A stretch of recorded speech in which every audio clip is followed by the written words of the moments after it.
Pierre Gasly has finally been confirmed as the driver to take Fernando Alonso's Alpine seat for the 2023 season, and I feel like this move could make or break the Frenchman's Formula One career. First off, let's talk about why this is a great move for Alpine. Even though they lost out on an incredibly informed Fernando Alonso to Aston Martin and a possible wonder kid in Oscar Piastri in the summer break, Pierre sits in the perfect middle ground between these two. He has the experience of being in and around Formula One for quite a while now. By the time March 2023 rolls around, he'll be at the age of 27 and will enter his 7th year in Formula One with Alpine.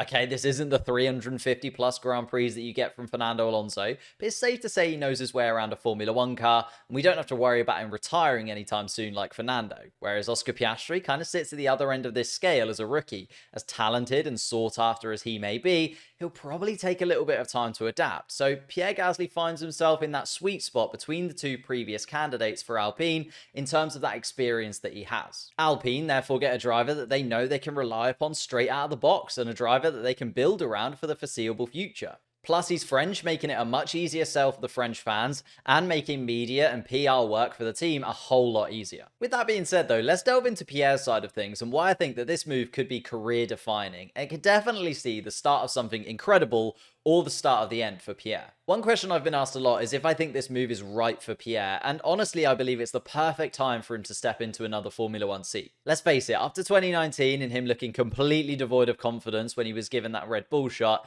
he was never really ready for it, and being dropped back down to the sister team, Helmut Marko, Christian Horner, they were never going to change their minds, and they were never going to get him back alongside Max Verstappen again. Even if they did, he would always play that second driver role behind Verstappen, and there was almost nothing that he could do about that. Which is a real shame, because since moving back to then Toro Rosso, now AlphaTauri, he's probably been one of the best drivers on the Formula One grid. 2021 saw him put in absolute heroics in qualifying week in, week out, and he was constantly mixing it with much faster cars on race days too. If I was in charge of a midfield team right now and was looking for a driver to get the most out of that car, I'd be looking at two drivers, Lando Norris and Pierre Gasly, as prime candidates. So for me, he needed to get out of that Red Bull system and out of the shadow of Red Bull and what happened in 2019, because let's face it, being dropped back down to AlphaTauri is effectively being dropped down to a B team. He needs to get away from that environment so he can really show what he's all about. Looking at the teams available to him, Alpine, who are about to seal 4th in the Constructors' Championship in 2022, is definitely a move up the grid compared to AlphaTauri, and quite clearly is the best that he could have hoped for, as Ferrari and Mercedes were off the table too with Red Bull. Even though AlphaTauri have shown great pace in seasons past, they're never truly going to be able to break into that upper echelon of Formula One, where Alpine are actually starting to show signs of being competitive with even the top 3 teams, even if it is only every now and again in 2022. On top of that, it gives him a real chance at long-term success in a team where he could be the number 1 for a considerable amount of time.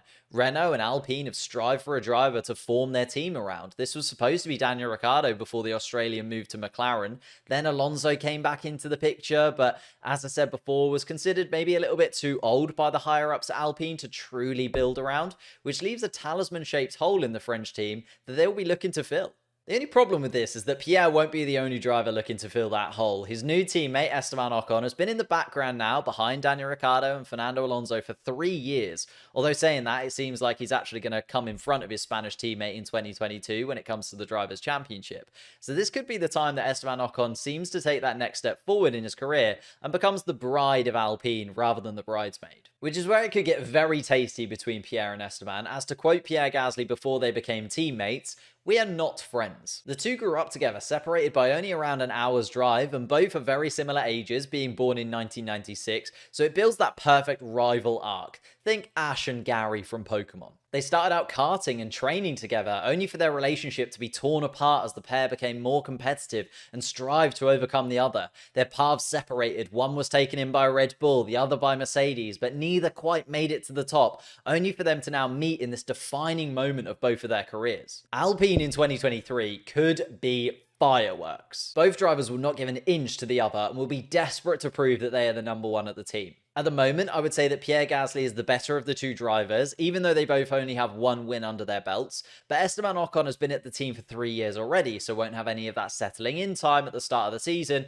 which could level the playing field. Along with the fact that this rivalry could push both drivers to give that extra percentage point both on and off the track, it's make or break for both of their careers, and whoever comes out on top could be the future of Alpine's project. It's going to be fun to see if Alpine can actually keep a lid on these two as they go head to head. For a neutral, it's undoubtedly one of the teams to keep your eye on, as wheel-to-wheel battles and the occasional coming together are almost guaranteed. Back to Gasly specifically, and there's so much pressure on his shoulders to show that he can be a top driver further up the grid, that he isn't just a number 2 to a more sought-after driver, or a number 1 in a B team, but a driver capable of being at the sharp end of the sport on merit. But if he fails to hit the ground running at Alpine, it could be the end of his Formula 1 career entirely. For me, it's now or never for Pierre Gasly. Let me know in the comments down below who you think will come out on top, Gasly or Ocon in 2023. Whilst you're down there, leave a like on the video, subscribe to the channel if you are new, and I will see you next time.